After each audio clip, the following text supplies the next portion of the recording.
Hello friends, welcome friends. जैसे आप सभी लोग जानते हैं कि हम लोग Bihar SSC second inter level exam के लिए एडुटेरिया का जो नया प्रैक्टिस बुक आया हुआ है उसको कवर कर रहे हैं। यहाँ पर देख भी सकते हैं एडुटेरिया बीएसएससी द्वितीय इंटर स्तरीय संयुक्त प्रतियोगिता परीक्षा। और देखिए इस बुक में टोटल 15 मॉडल प्रैक्टिस सेट्स दिए गए हैं। आज हम लोग सेट नंबर 8 को पूरी डिटेल में एक्सप्लेनेशन के साथ कवर करने वाले हैं। इससे पहले ऑलरेडी मैंने आपको सेट नंबर 1 से लेकर के 7 तक को पूरी डिटेल में कवर कराया हुआ है। अगर आपने नहीं देखा है इनको तो ज़रूर देख लीजिएगा। इन सभी वीडियो का लिंक आपको आज के इस सेशन के डिस्क्रिप्शन बॉक्स में मिल जाएंगे। फ्रेंड्स, अगर आप चैनल पर पहली बार विजिट कर रहे हैं और BSSC second inter level exam की बेहतरीन तरीके से तैयारी करना चाहते हैं तो चैनल को सब्सक्राइब कर लीजिए और जो बगल में बेल आइकन है, घंटी का निशान है, उसको भी ज़रूर दबा लीजिएगा ताकि जब भी BSSC second inter level exam से संबंधित कोई भी इंपॉर्टेंट वीडियो अपलोड किया जाए तो उसका नोटिफिकेशन सबसे पहले आपके पास पहुंच जाए।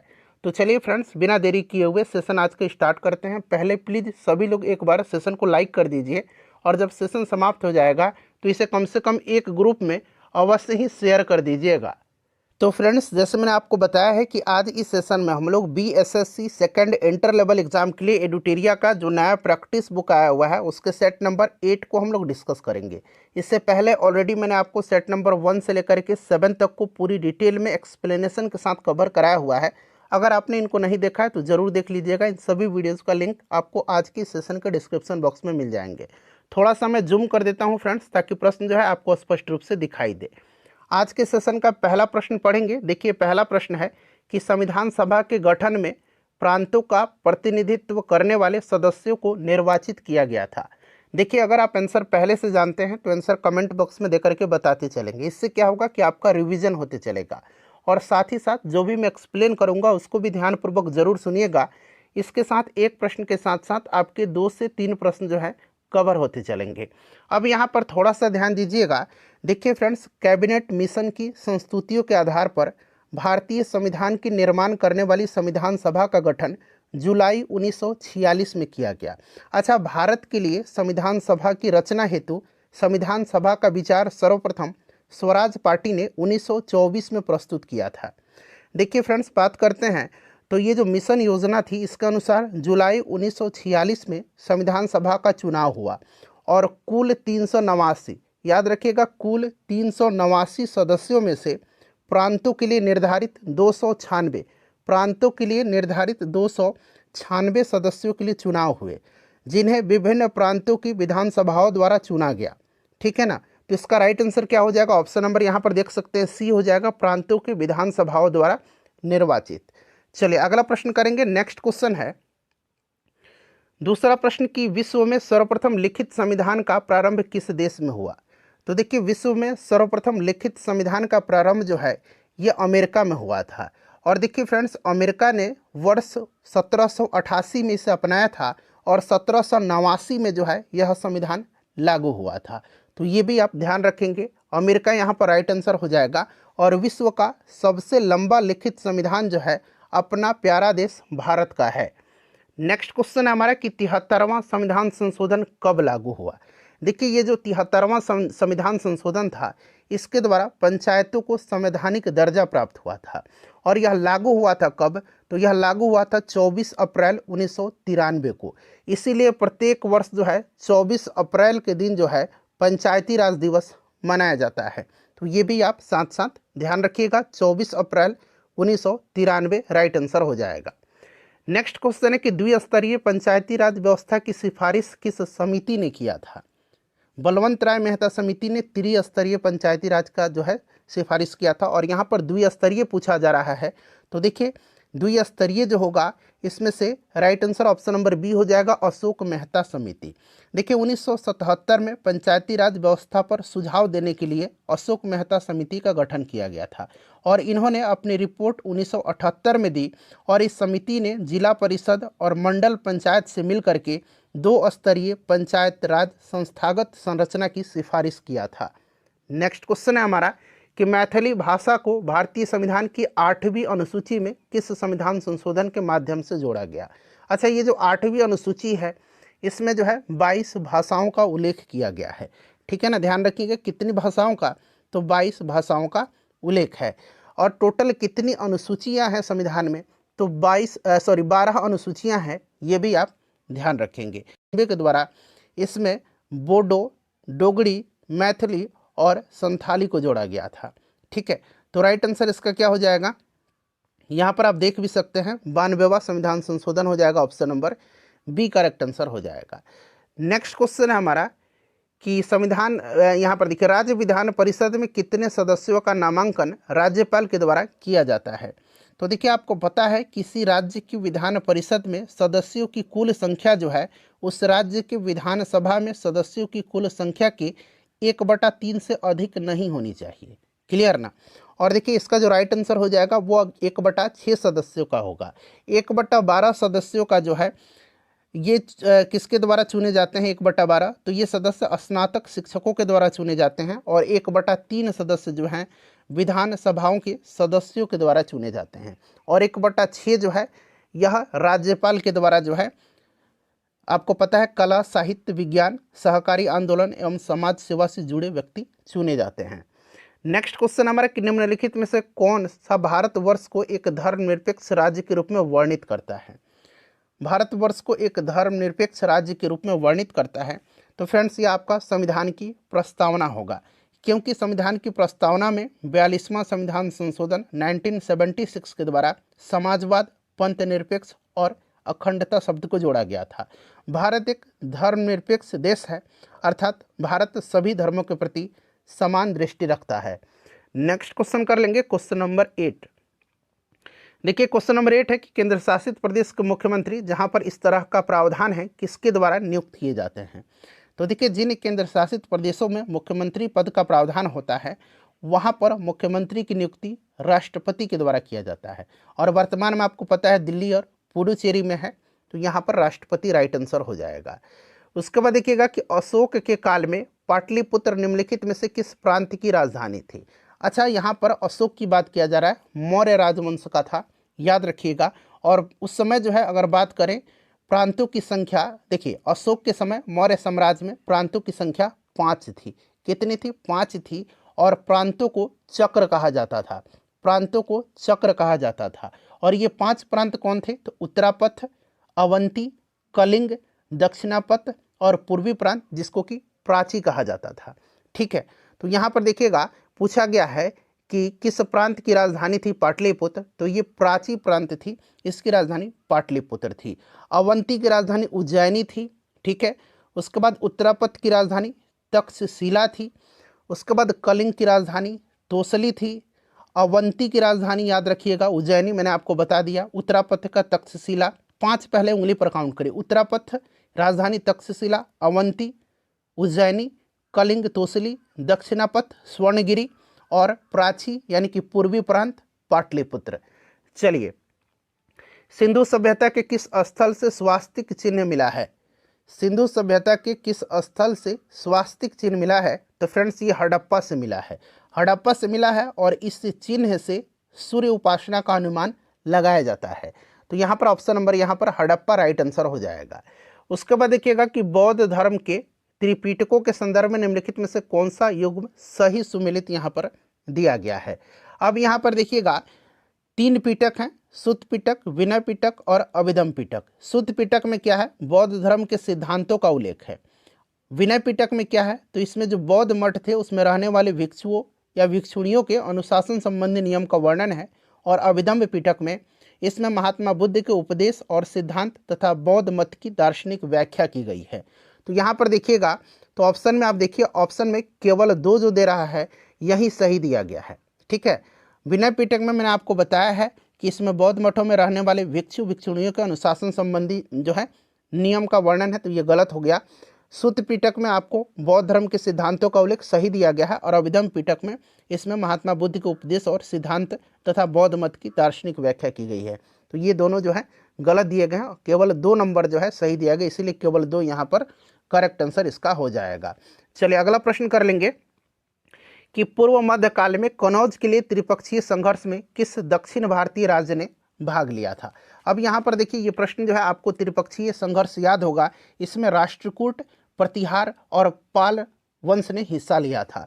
ठीक है, और कन्नौज के लिए त्रिपक्षीय संघर्ष में जो है ये आपका राष्ट्रकूट यहाँ पर राइट आंसर हो जाएगा। राष्ट्रकूट वंश का शासक ध्रुव जो था, यह पहला राष्ट्रकूट वंश का शासक था जिसने कन्नौज पर अधिकार करने हेतु त्रिपक्षीय संघर्ष में भाग लिया और प्रतिहार नरेश वत्सराज और पाल नरेश धर्मपाल को पराजित किया था। तो यहाँ पर राष्ट्रकूट राइट आंसर हो जाएगा। और इस प्रकार से राष्ट्रकूट दक्षिण भारत की पहली ऐसी शक्ति बने जिसने उत्तर भारत की राजनीति में प्रत्यक्ष रूप से हस्तक्षेप किया और दक्षिण से उत्तर भारत पर आक्रमण किया। नेक्स्ट क्वेश्चन है हमारा कि इल्तुतमिश ने बिहार में अपना प्रथम सूबेदार किसे नियुक्त किया था। तो ये आपको भी पता है, मलिक जानी को नियुक्त किया था। 1225 में इल्तुतमिश ने बिहार शरीफ और बाढ़ पर अधिकार कर लिया था और मलिक अलाउद्दीन जानी को जो है प्रथम सूबेदार बिहार का नियुक्त किया था। उसके बाद देखिएगा कि मध्यकाल में कश्मीर के किस शासक ने कश्मीर में जजिया कर हटा दिया और गो हत्या निषिद्ध कर दिया था। तो देखिए ये शासक कौन था। ये मध्यकाल में कश्मीर का शासक जैनुल आबिदीन था। इसको जो है जैनुल आबिदीन को जो है इसकी अपनी उदार जन कल्याणकारी और सहिष्णुतावादी नीति के कारण इसको कश्मीर का अकबर कहा जाता है। और इसी ने जो है जजिया कर को हटा दिया और गो हत्या निषिद्ध किया था, जैनुल आबिदीन।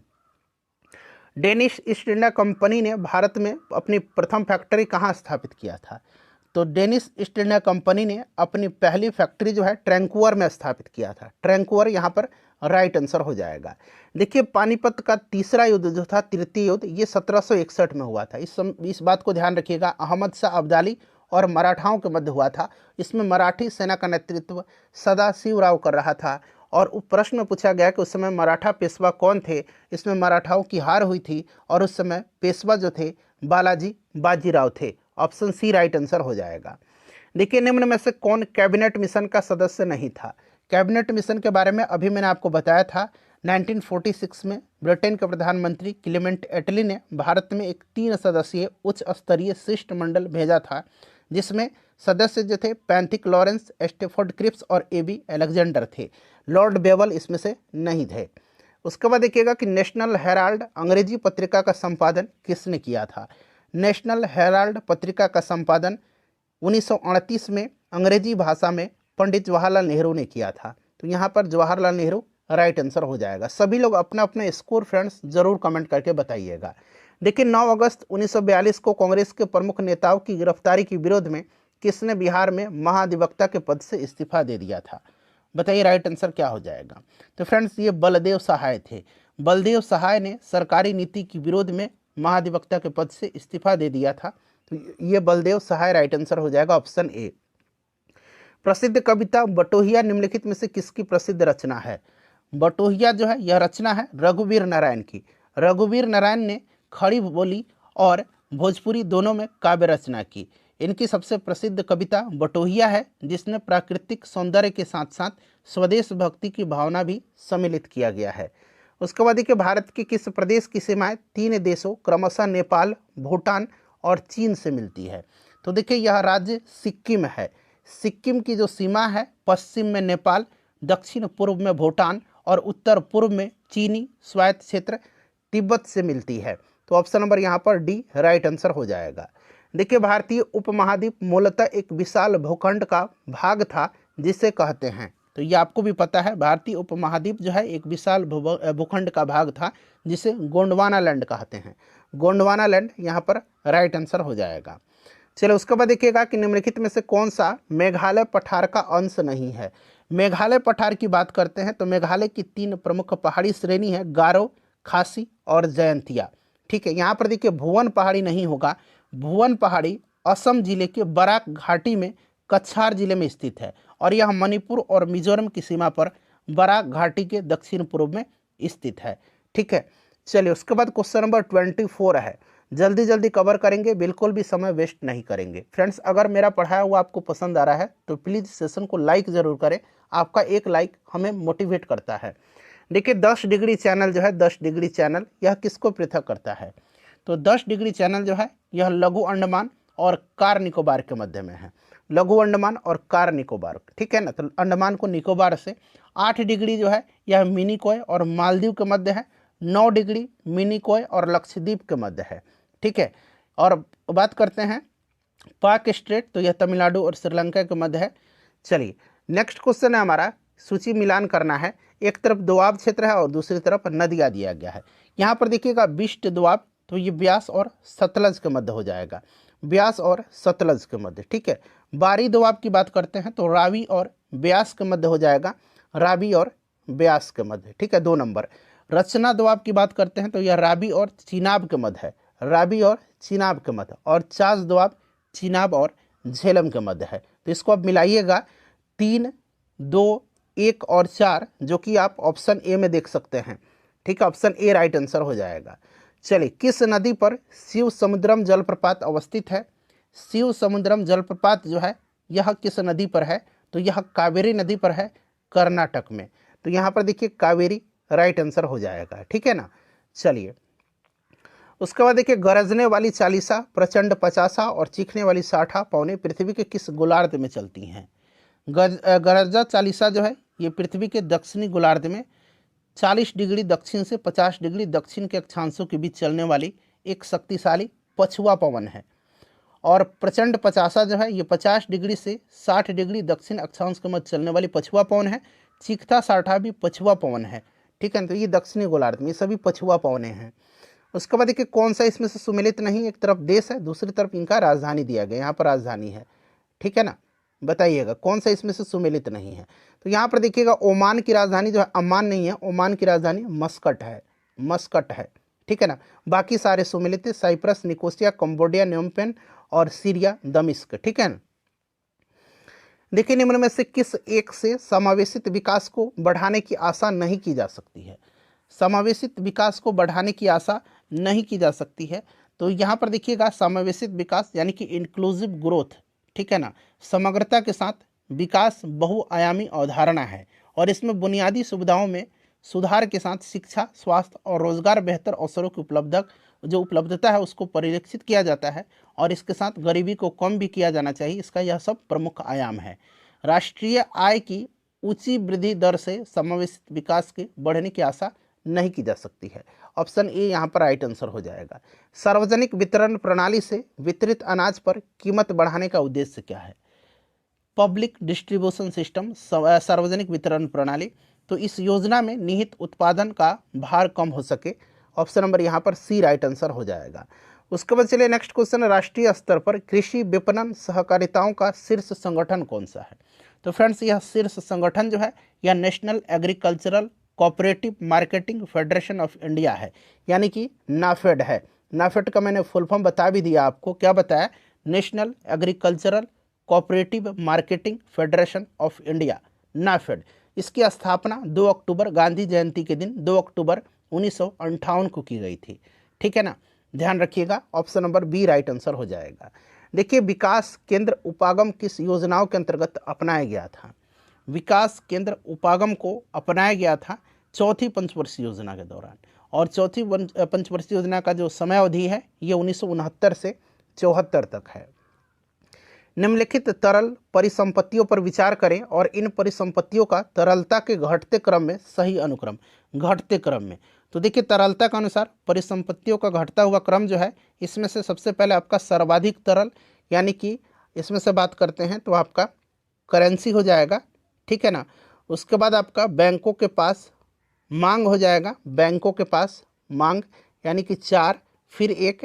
उसके बाद आपका हो जाएगा आपका बैंकों के पास बचत जमा, यानी कि दूसरा हो जाएगा 1 मिनट, वैसे बचत जमा यहाँ पर है, तीसरा हो जाएगा और फिर दूसरा हो जाएगा। तो 4, 1, 3, 2 ये बिल्कुल सही क्रम दिया गया है। 4, 1, 3, 2 याद रखिएगा, 4, 1, 3, 2 ऑप्शन नंबर डी में है। निम्नलिखित में से कौन एक जैविक अनुक्रम की प्रवस्थाओं को सही क्रम है? जैविक अनुक्रम की प्रवस्थाओं का सही क्रम है। तो इसमें से अगर हम क्रम की बात करते हैं तो सबसे पहले आपका हो जाएगा निम्नीकरण, ठीक है ना, न्यूडेशन। उसके बाद माइग्रेशन है, उसके बाद आपका स्थापन है, फिर प्रतिक्रिया है और फिर स्थिरीकरण है। तो ये ऑप्शन नंबर ए में आप देख सकते हैं ये क्रम दिया गया है, ठीक है ना। और देखिए अगर हम बात करते हैं ये जो आपका निम्नीकरण, ये जो आपका जैविक अनुक्रम की प्रवस्था का क्रम जो है यह वैज्ञानिक जो है ओडम ने बताया है, ठीक है। चलिए उसके बाद नेक्स्ट क्वेश्चन है हमारा कि जैव विविधता के नाश का कारण क्या है। तो आप इसमें से देख सकते हैं बिल्कुल तीनों हो जाएगा, जीवों के प्राकृतिक आवास की कमी, पर्यावरणीय प्रदूषण और वनों का विनाश। तो इनमें से सभी राइट आंसर हो जाएगा। प्रहरी ऐप को किस मंत्रालय के द्वारा जारी किया गया है। प्रहरी ऐप जो है यह गृह मंत्रालय के द्वारा जारी किया गया है, अमित शाह जी के द्वारा इसको लॉन्च किया गया था। और इस ऐप के माध्यम से एसएसबी के जवान अपने मोबाइल पर व्यक्तिगत जानकारी, आवास एवं अवकाश संबंधी जानकारी प्राप्त कर सकते हैं। ग्लोबल फायर पावर इंडेक्स 2023 में भारत का स्थान कौन सा है। ग्लोबल फायर पावर इंडेक्स में भारत का स्थान चौथा है, पहले स्थान पर इसमें अमेरिका है और इसको ग्लोबल फायर पावर संस्था के द्वारा जो है जारी किया जाता है। 4th पोजीशन पर है इंडिया। चलिए 38 नंबर क्वेश्चन है यहाँ पर, दस्तलिक 2023 सैन्य अभ्यास का आयोजन कहाँ किया गया था। दस्तलिक जो है ये भारत और किस देश के बीच का सैन्य अभ्यास है, तो भारत और उज्बेकिस्तान के मध्य है। और इसका आयोजन जो है कहाँ पर किया गया था, तो फ्रेंड्स इसका आयोजन उत्तराखंड में किया गया था। अभी रिसेंटली जो है वज्र प्रहार का आयोजन किया गया है। वज्र प्रहार जो है भारत और अमेरिका के बीच का सैन्य अभ्यास है और इसका आयोजन मेघालय के उमरोई में किया गया, ये भी आप ध्यान रखिएगा।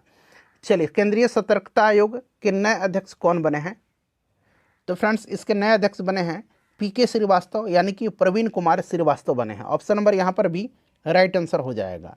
चलिए नेक्स्ट क्वेश्चन है कि भारत वन स्थिति रिपोर्ट 2021 के अनुसार 2019 की तुलना में कितना किलोमीटर वन आवरण में वृद्धि हुई है। तो इसमें से जो है टोटल 1540 वर्ग किलोमीटर जो है इसमें वृद्धि हुई है। तो 1540 वर्ग किलोमीटर राइट आंसर हो जाएगा।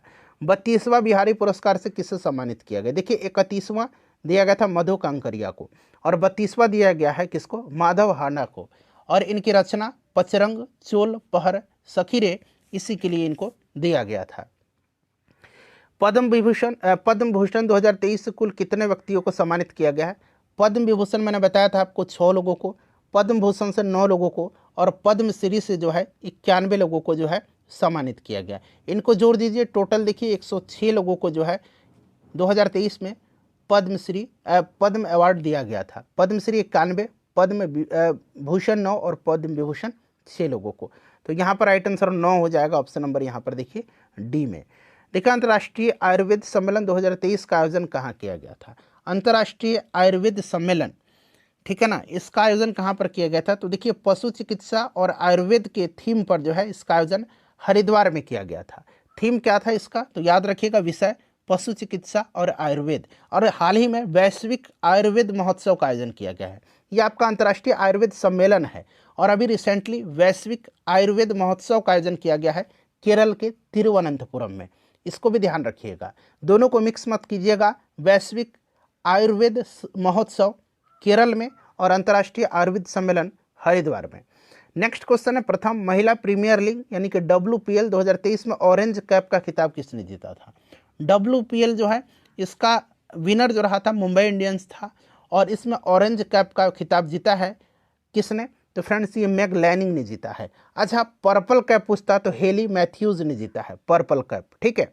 चलिए उसके बाद देखिए प्रसिद्ध पुस्तक नालंदा के लेखक कौन है। प्रसिद्ध पुस्तक नालंदा के लेखक जो हैं अभय के हैं, अभय के राइट आंसर हो जाएगा। विश्व कपास दिवस प्रतिवर्ष कब मनाया जाता है, वर्ल्ड कॉटन डे, तो यह प्रत्येक वर्ष 7 अक्टूबर के दिन मनाया जाता है। नेक्स्ट क्वेश्चन है कि रिलायंस की जियो मार्ट ने किसे अपना ब्रांड एम्बेसडर बनाया है। जियो मार्ट ने अपना ब्रांड एम्बेसडर बनाया है महेंद्र सिंह धोनी को, ठीक है ना, महेंद्र सिंह धोनी, यहाँ पर देखिए MS धोनी राइट आंसर हो जाएगा। 48 नंबर क्वेश्चन है कि हाल ही में किस राज्य के याक चुरपी को GI टैग मिला है। तो याक चुरपी जो है ये अरुणाचल प्रदेश की है, ठीक है। याक से दूध से तैयार होता है और देखिए इसको जो है GI टैग दिया गया है अरुणाचल प्रदेश का। सूर सरोवर पक्षी विहार कहाँ पर स्थित है, उत्तर प्रदेश में है, आगरा में, तो यहाँ पर आगरा राइट आंसर हो जाएगा, आगरा जिले में। नेक्स्ट क्वेश्चन हमारा कि इनमें से कौन सी नदी गंगा में उत्तर दिशा से आकर के मिलने वाली नदी है। उत्तर दिशा से आकर के मिलने वाली नदी इसमें से कौन कौन सी है, तो ये आपका कोसी, बूढ़ी गंडक है, कमला है, घाघरा है, गंडक है, याद रखिएगा। और दक्षिण दिशा से आकर के कर्मनाशा, सोन, पुनपुन, ये सब हैं। चलिए उसके बाद देखिएगा कि निम्नलिखित में से ऐसे सामग्री की चयन करें जो जल में पूरी तरह से घुलनशील हो। जल में पूरी तरह से घुलनशील जो है इसमें से एलम है यानी कि फिटकरी है और इसे वाटर प्यूरिफायर के रूप में उपयोग किया जाता है जो जल में पूरी तरह से घुलनशील होता है। ठीक है ना। चलिए नेक्स्ट क्वेश्चन है हमारा कि निम्नलिखित में से किस द्रव में लोहे की कील रखे जाने पर वह अपनी चमक खो देगा और सुस्त यानी कि डल दिखाई देने लगेगा। तो फ्रेंड्स यह शीतल पेय में कार्बोनिक एसिड होता है जो लोहे के साथ प्रतिक्रिया करता है, फलस्वरूप लोहा की कील अपनी चमक खो देता है और डल दिखाई देता है। ठीक है, तो यहाँ पर देखिए शीतल पेय हो जाएगा। उसके बाद अगला प्रश्न है सिंथेटिक फाइबर को कहा जाता है। नाम से ही आप पकड़ सकते हैं, सिंथेटिक फाइबर को मानव निर्मित फाइबर कहा जाता है। ठीक है, मानव निर्मित फाइबर इसको कहा जाता है। प्लास्टर ऑफ पेरिस रासायनिक रूप से क्या कहलाता है? प्लास्टर ऑफ पेरिस का फॉर्मूला CaSO4 × ½ H2O होता है। अब देखिए इसका फॉर्मूला ऑप्शन से पकड़ सकते हैं, calcium sulphate hemihydrate, calcium sulphate hemihydrate. चलिए रासायनिक परिवर्तन का इसमें से एक उदाहरण कौन सा है? तो इसमें से देखिए पानी में सोडियम गिरना। ठीक है, पानी में सोडियम गिरना। चलिए और भी है, लकड़ी का जलना भी होता है, दूध का खट्टा होना, भोजन का पचना, ये सब है। चलिए उसके बाद देख लीजिए अगला प्रश्न कि मिश्र धातु में किस पदार्थ के संयोग से निष्कलंक इस्पात यानी कि स्टेनलेस स्टील अचुंबकीय हो जाता है? अचुंबकीय हो जाता है मिश्र धातु में किस पदार्थ के संयोग से स्टेनलेस स्टील? तो फ्रेंड्स यह हो जाता है निकेल। निकेल यहाँ पर राइट आंसर हो जाएगा। ठीक है, निकेल। चलिए उसके बाद नेक्स्ट क्वेश्चन है हमारा 57 नंबर। प्रश्न है कि मिट्टी के तेल में किस धातु का भंडारण किया जाता है? तो मिट्टी के तेल में पोटेशियम और सोडियम जैसी धातु रखा जाता है। तो यहाँ पर देखिएगा सोडियम दिया गया है। ठीक है ना, याद रखिएगा। उसके बाद देखिए निम्नलिखित में से किसमें प्रोटॉन की संख्या समान है? प्रोटॉन की संख्या यानी कि एटॉमिक नंबर की बात की जा रही है, और यह आइसोटोप्स में होता है जिनकी परमाणु संख्या समान होती है और द्रव्यमान संख्या भिन्न भिन्न होती है। तो ये आपका आइसोटोप हो जाएगा। क्लियर ना, समस्थानिक जिसको कहेंगे। चलिए उसके बाद देखिएगा कि निम्नलिखित परमाणु मॉडलों को उनके कालानुक्रमिक क्रम में व्यवस्थित करें। तो इसमें से देखिए जे थॉमसन ने सबसे पहले 1897 में कैथोड किरणों की विशेषताओं का अध्ययन किया और प्रोटॉन की खोज किया था।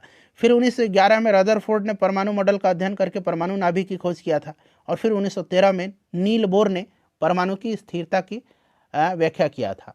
तो यहाँ पर सबसे पहले आपका थॉमसन हो जाएगा। ठीक, उसके बाद आपका हो जाएगा यहाँ पर रदरफोर्ड और फिर बोर हो जाएगा। तो 2, 1, 3 यहाँ पर राइट आंसर हो जाएगा, जो कि ऑप्शन नंबर सी में दिया गया है। देखिए कोशिकाओं में गैसीय विनिमय, ठीक है ना, गैसियस एक्सचेंज किसके द्वारा होता है? तो ये डिफ्यूजन के द्वारा होता है। ठीक है, डिफ्यूजन यानी कि विसरण के द्वारा। विसरण यहाँ पर राइट आंसर हो जाएगा। समसूत्री यानी कि माइटोसिस विभाजन के बाद बनने वाली संतति कोशिकाओं की संख्या। देखिए एक असूत्री है, एमाइटोसिस जिसको कहा जाता है असूत्री, एक समसूत्री है और एक अर्धसूत्री है। तो देखिए ये जो आपका एमाइटोसिस है असूत्री होता है।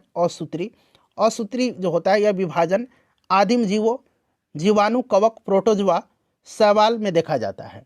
ठीक है, और यहाँ पर समसूत्री पूछा गया है। तो समसूत्री में जो है मातृ जो कोशिका है यानी कि पेरेंट सेल, यह विभाजित होकर 2 समान संतति कोशिका बनाती है। यहाँ पर 2 हो जाएगा, और अर्धसूत्री में 4 बनाती हैं। नेक्स्ट क्वेश्चन, ओजोन क्षेत्र का अर्थ क्या है? ओजोन क्षेत्र का अर्थ क्या है? तो ओजोन की सांद्रता में कमी। ठीक है ना, ओजोन की कमी के कारण हानिकारक यूवी किरणें, अल्ट्रावायलेट रेज पृथ्वी पर पहुंचती है, जो मनुष्य की त्वचा में कैंसर और अन्य बीमारियों के लिए रिस्पॉन्सिबल होती हैं। तो ओजोन की सांद्रता में कमी। कौन सा इसमें से प्राथमिक ईंधन है? प्राथमिक ईंधन इसमें से वैसे ईंधन जो प्रत्यक्ष रूप से प्रकृति से प्राप्त होते हैं। प्राथमिक ईंधन वही है, जैसे कि प्राकृतिक गैस यहाँ पर दिया गया है। ठीक है ना, तो यहाँ पर आपका प्राकृतिक गैस हो जाएगा। कार्बन डाइऑक्साइड को ग्रीन हाउस गैस कहा जाता है क्योंकि यह है, बताइए, कार्बन डाइऑक्साइड को ग्रीन हाउस गैस कहा जाता है क्योंकि सूर्य के प्रकाश के लिए पारदर्शी लेकिन गर्मी को फंसाता है यह। ठीक है, तो कार्बन डाइऑक्साइड सूर्य के प्रकाश के लिए पारदर्शी है लेकिन हीट को यह ट्रैप करता है, जिससे क्या होता है विश्व के औसत तापमान में वृद्धि होती है। तो ऑप्शन नंबर यहाँ पर सी राइट आंसर हो जाएगा। चलिए उसके बाद नेक्स्ट क्वेश्चन है कि शरीर में कौन सा हार्मोन जो है पुरुषों में मुख और दाढ़ी के विकास के लिए रेस्पॉन्सिबल है, उत्तरदायी है? तो यह हार्मोन कौन सा है जो पुरुषों में मुछ और दाढ़ी के विकास के लिए उत्तरदायी है? ये टेस्टोस्टेरोन है। टेस्टोस्टेरोन यहाँ पर राइट आंसर हो जाएगा। ठीक है, प्रोजेस्टेरोन ये मादा सेक्स हार्मोन है, याद रखिएगा। निम्नलिखित में से कौन सा जीव विखंडन विधि द्वारा प्रजनन करता है? विखंडन विधि के द्वारा प्रजनन करता है। तो फ्रेंड्स मैंने आपको बताया था इससे पहले वाली वीडियो में, स्पाइरोगायरा जो है ये थाइलोफाइटा समूह की एक प्रजाति है, ठीक है, जो विखंडन के द्वारा प्रजनन करता है। तो यहाँ पर देखिए आपका स्पाइरोगायरा हो जाएगा। अगला प्रश्न है कि समतल दर्पण में हमारे चेहरे की छवि बनती है, तो ये वर्चुअल बनती है, वर्चुअल बनेगी और चेहरे के आकार के बराबर बनती है। तो option number C right answer हो जाएगा। वस्तु से प्रकाश के गुजरने की घटना क्या कहलाती है? तो ये आपका रिफ्रैक्शन कहलाता है, अपवर्तन कहलाता है। अपवर्तन राइट आंसर हो जाएगा, ठीक है। चलिए उसके बाद नेक्स्ट क्वेश्चन है हमारा कि फ्यूज तार का विशिष्ट प्रतिरोध होता है, तो प्रतिरोध उच्च, गलनांक निम्न, तो यहाँ पर उच्च राइट आंसर हो जाएगा। ये सब पहले वाले सेशन में मैंने पूरे डिटेल में डिस्कस कराया हुआ है। देखिए त्वरण की इकाई क्या है? एक्सेलरेशन चाल बटा समय होता है, तो चाल का आपका मीटर पर सेकंड होगा और इसका सेकंड होगा तो मीटर पर सेकंड स्क्वायर होगा, जो कि ऑप्शन नंबर यहाँ पर देखिए सी में दिया गया है। सदिश राशि है। निम्नलिखित में से कौन सी आवृत्ति एक सामान्य मनुष्य द्वारा सुनी जा सकती है? एक सामान्य मनुष्य के द्वारा, तो आपको पता है ना कि 20 हर्ट्ज से 20 किलो हर्ट्ज, 20 हर्ट्ज से 20 किलो हर्ट्ज कहिए या 20,000 हर्ट्ज कहिए, ठीक है ना। ये जो इसके बीच की जो ध्वनि की परास है वो हमारी कान सुन सकती हैं। तो यहाँ पर देखिए 10 के पावर 4 दिया गया है, तो ये बिल्कुल सही दिया गया है, ठीक है ना। चलिए उसके बाद नेक्स्ट क्वेश्चन है कि यदि पृथ्वी का गुरुत्वाकर्षण बल अचानक गायब हो जाता है तो निम्न में से कौन सा सही होगा इसमें से? देखिए W = mg होता है, ये फॉर्मूला आप जानते हैं। अगर ग्रेविटेशनल बिल्कुल जीरो हो जाएगा गुरुत्वाकर्षण बल, तो निश्चित रूप से आपका जो वस्तु का भार है वो भी तो शून्य हो जाएगा, या जीरो, तो ये भी जीरो, तो शून्य हो जाएगा ऑप्शन नंबर ए में।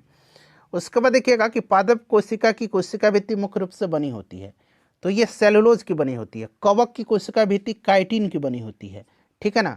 चलिए अगला प्रश्न है 74 नंबर कि मनुष्यों में 2 बार बढ़ने वाले दांतों की संख्या होती है, बताइएगा राइट आंसर इसका क्या हो जाएगा? तो मनुष्य में अगर बात करते हैं तो 20 दांत जो है दोबारा विकसित होते हैं, ठीक है। तो यहाँ पर 20 राइट आंसर हो जाएगा। भोजन का रासायनिक पाचन शुरू होता है, तो फ्रेंड्स यह मुख से ही पाचन शुरू हो जाता है, मुंह से राइट आंसर हो जाएगा। इन 75 प्रश्नों में अपना स्कोर बताइएगा, वीडियो को लाइक करिएगा और इसको शेयर कर दीजिएगा।